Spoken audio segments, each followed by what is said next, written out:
Mi nombre es Santiago Ibarra y en este video explicaré el tema de la teoría del riesgo, teoría también conocida como la res perit creditori o res perit debitori, donde se genera una responsabilidad de daños que se van a causar por la intervención de las cosas en el desarrollo de un contrato, donde se pretende determinar cuál o cuáles sujetos causan un daño y a su vez este daño ocasiona a una persona un perjuicio el cual no debía soportar. En el Código Civil encontramos el artículo 1502, el 1546, el 1602, el 1604, el 1607, el 1648 y el 1876. Y en el Código de Comercio encontramos el artículo 928, 929 y 930, los cuales abordan la teoría del riesgo. Ahora bien, dentro de cualquier contrato puede suceder que los bienes objeto de este desaparezcan o se desmejoren de tal forma que ya no sean de utilidad al comprador. Adicionalmente es posible de una forma completa, a tiempo y sin efecto se pueda cumplir con la entrega de un objeto, por lo cual se ve imposibilitado por un hecho no imputable a las partes. En este caso surgen varios interrogantes. En caso de pérdida de las mercancías o de un objeto, ¿quién tiene que sufrir los efectos que esto acarrea? O si hay una imposibilidad temporal de cumplimiento, ¿quién tiene que soportar los efectos de esta tardanza?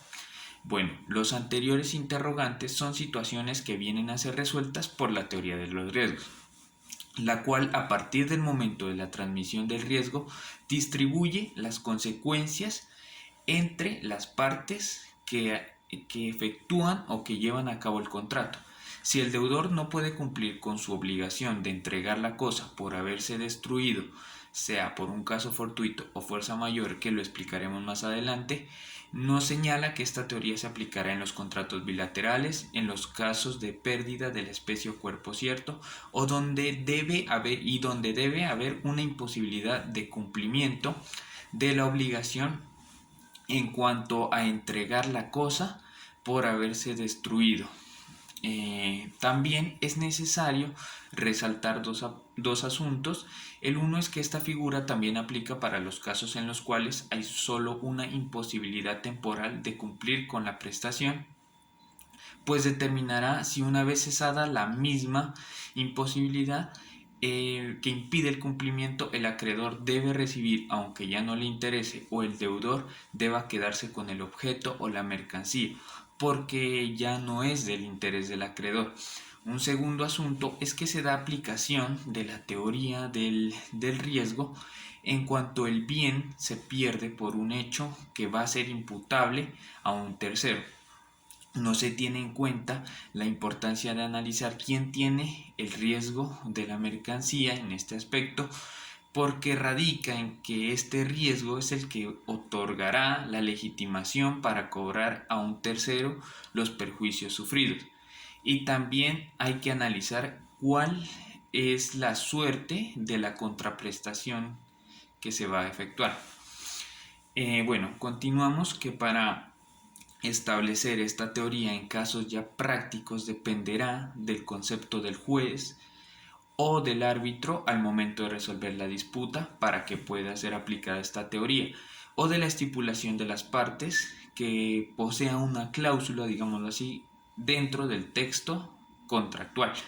Otra precisión es el concepto de pérdida del bien, el cual se ha entendido en sentido amplio para efectos de esta figura. No es necesario que el bien se extinga o se desaparezca completamente. Bastará, como se mencionó anteriormente, con que sufra un deterioro, pero el deterioro debe ser grave, de tal forma que no pueda ser utilizado para lo que fue creado, o también que quede en condiciones que no permitan llevar a cabo una comercialización del mismo. Finalmente, es posible que todo lo anterior suceda pues por un hecho imputable a un tercero o una fuerza mayor. Paso a comentar lo que viene a ser la fuerza mayor, que será uno de los principales elementos para la aplicación de la teoría de los riesgos, pues en general es lo que causa una imposibilidad total del cumplimiento o una imposibilidad temporal. Y también puede ser un deterioro del bien o del objeto. Algunos autores distinguen, además de la fuerza mayor, como se mencionó, el caso fortuito, diciendo que si bien son dos aspectos diferentes, en ambos casos se puede dar lugar a la aplicación de la teoría de los riesgos. Porque se señala que la fuerza mayor se refiere a los hechos de la naturaleza que se presentan como irresistibles e inevitables para efectuar como tal el contrato, mientras que el caso fortuito se refiere a los hechos relacionados con el hombre. Ahora sí, para determinar la existencia o no de un evento de fuerza mayor o caso fortuito deben concurrir tres elementos. Primero, tenemos que el hecho debe ser externo o ajeno a la voluntad del deudor. Debe ser imprevisto, es decir, que no se pueda contemplar por anticipado que va a ocurrir en circunstancias normales de la vida. Y por tercero, tenemos que sea irresistible, que no es que el acontecimiento haga más difícil o más oneroso el cumplimiento, sino que lo hace imposible, por lo cual el deudor no podrá superar estas consecuencias que se le presentan a la hora de llevar a cabo el contrato como tal. Pasamos a un aspecto importante y un poquito como relacionado con una pequeña crítica, y es que en Colombia contamos con dos estatutos generales de derecho privado, el Código de Comercio y el Código Civil. Al analizar las disposiciones del Código Civil, encontramos que se acoge generalmente al res perit debitori, salvo cuando se trate de obligaciones de dar o entregar uno o a varios individuos determinados. En tal caso se consagra el res perit creditori. Luego pasamos a analizar las disposiciones mercantiles y en el Código de Comercio se acoge como criterio general el res perit debitori, aplicado a todo tipo de obligaciones independientemente del objeto o de la prestación, sea dar, hacer o no hacer. Bueno, aparentemente eso es lo que acontece en el ordenamiento jurídico colombiano en materia de riesgo contractual y en materia de aplicación de la teoría de los riesgos. Pero analizando más a fondo tanto el Código Civil, sus artículos y el Código de Comercio, encontramos que se regulan de forma opuesta. Pues en el Código Civil dice que la entrega del riesgo del cuerpo cuyo entrega se deba será siempre a cargo del acreedor, salvo que el deudor se constituya en mora de efectuarla. Si pasamos a analizar el Código de Comercio, consagra lo contrario. En la venta de un cuerpo cierto, dice que el riesgo de la pérdida por fuerza mayor o caso fortuito ocurrido antes de su entrega corresponderá al vendedor, salvo que el comprador se constituya en mora de recibirlo. Entonces encontramos que a la hora de poner en práctica o a la hora de comprender estos dos aspectos, encontramos como una cierta dificultades, una cierta confusión. Porque partiendo de lo anterior, un sector importante de la doctrina colombiana ya permite concluir y esclarecer que el problema del riesgo contractual es que recibe tratamientos generales e irreconciliables en uno y en otro régimen. En ambos casos con importantes excepciones, y me permito citar al doctor Jorge Suescún Melo, quien sostiene en este aspecto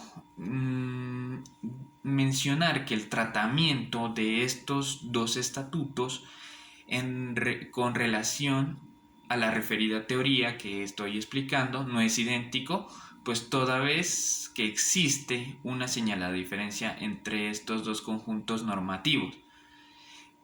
Porque en el Código de Comercio, a diferencia del Código Civil, se establece que para desarrollar estos contratos es el deudor quien corre con el riesgo y se libera de esta forma la otra parte de cumplir con su obligación correlativa. Dentro de este esquema, el deudor queda exonerado de cumplir la prestación a su cargo, pero también podrá perder el derecho a exigir su crédito recíprocamente. Esto se pone en evidencia que la pérdida fortuita de la cosa repercutirá negativamente sobre el patrimonio del deudor, pues este es quien soporta las secuelas, digámoslo así, va a soportar las secuelas de la pérdida. Ahora bien, el alcance normativo de estas disposiciones que evidencian pues la disconformidad de criterios es estrictamente limitado a un tipo muy concreto de obligaciones. Concluyo que aquellas cuyo objeto consiste específicamente en una prestación de dar o entregar una especie o cuerpo cierto. Ahora bien, termino explicando lo que es la lesión enorme. La lesión enorme, digámoslo así, es cuando el vendedor sufre cuando el precio que recibe es inferior a la mitad del precio justo de la cosa que vende. Y el comprador a su vez sufrirá la lesión enorme cuando el justo precio o precio justo de la cosa que compra es inferior a la mitad del precio que paga, lo cual hace referencia a un daño, un perjuicio, a un abuso en el derecho. La lesión enorme podrá desarrollarse mediante una acción rescisoria. Asimismo, no se aplica o es improcedente para los bienes muebles, puesto que esto se aplica a la acción reivindicatoria. La lesión enorme mediante la acción rescisoria se podrá terminar la relación jurídica entre las partes y esta acción expira 4 años a partir, digamos así, de la firma de la celebración del contrato. Toco el aspecto de la lesión enorme porque pues en este tipo de teoría de los riesgos también es importante analizar a la hora de la venta de lo que se estipula en el contrato la cuestión de